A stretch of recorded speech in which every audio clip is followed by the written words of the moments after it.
And when I'm in a competition and it's go time, it's weird how your mind just kind of blinks out. Okay, this is what I gotta do.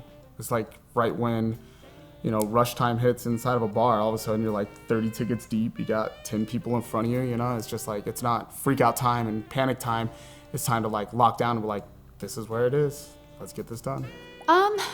I'm a little bit half and half as far as, how I feel about cocktail competitions. I think they're fun. I don't think that they're what they used to be. I'm kind of under the impression that it's,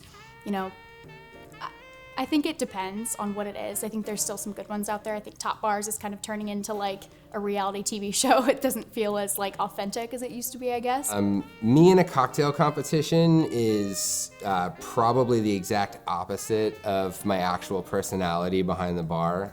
So me behind a cocktail, behind a bar in a cocktail competition is just a mess. Like I forget things.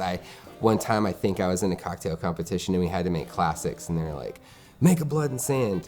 All the ingredients were in front of me, still made it wrong. It was just one of those I get stage fright kind of deal, but the adrenaline and again, just the sheer aspect of just people being there, cheering you on and seeing all of that is just, I think the adrenaline rush is worth it more than anything. But yeah, cocktail competitions, man, are a ton of fun. I love them. Upsides of having a slinger style competition, and it's just it kind of builds the scene for everybody. So you have 16 people in it, but those 16 people all have their crew of people rooting for them, and everyone's coming together and talking about what the surprise ingredients were, and it's I think it's a good kind of scene builder for the whole market here in town.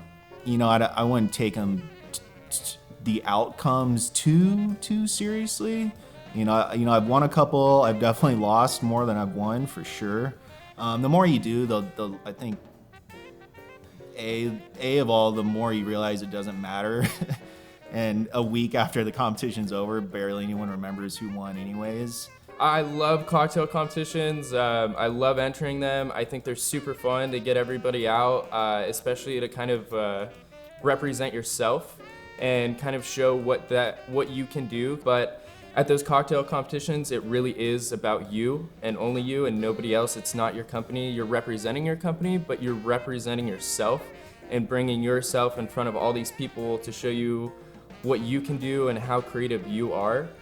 And I think that is so awesome. And I think more people should actually go out and watch it, because it is, even if you don't know anything about bartending, it's super cool to be at those competitions. I did win Margarita Wars here at Merc Bar. And then my previous one was Last Slinger Standing, and I did get third in that. For me, as soon as I get behind, I just need 10 seconds, and then you really do kind of blank everything else out, and it's just you and the judges, and that's it. And you're making a cocktail and you're doing what you love in front of them. I've participated in a few cocktail competitions. Personally, they're not really for me. I find that in the majority of cocktail competitions, I've probably been a part of 2 or 3, but they do seem to be highly disorganized and kind of chaotic. And I think that there's definitely a place, obviously, in this industry for cocktail competitions. I think it's great for people to showcase their passions, but it's just not, for me, it's never been about who's the best. I'm not a competitive person. I'm not motivated by competition, because as far as I'm concerned, the only person I'm competing with is myself. How I feel about cocktail competitions is it's kind of usually I feel kind of like it's rigged. It's kind of like who's popular in the moment or who's, I don't know. It's all showmanship to me, and I just kind of as a bartender, the way my style is a little more humble. I'm not trying to be the new flashy bartender of the week. I'm the flavor of every week, so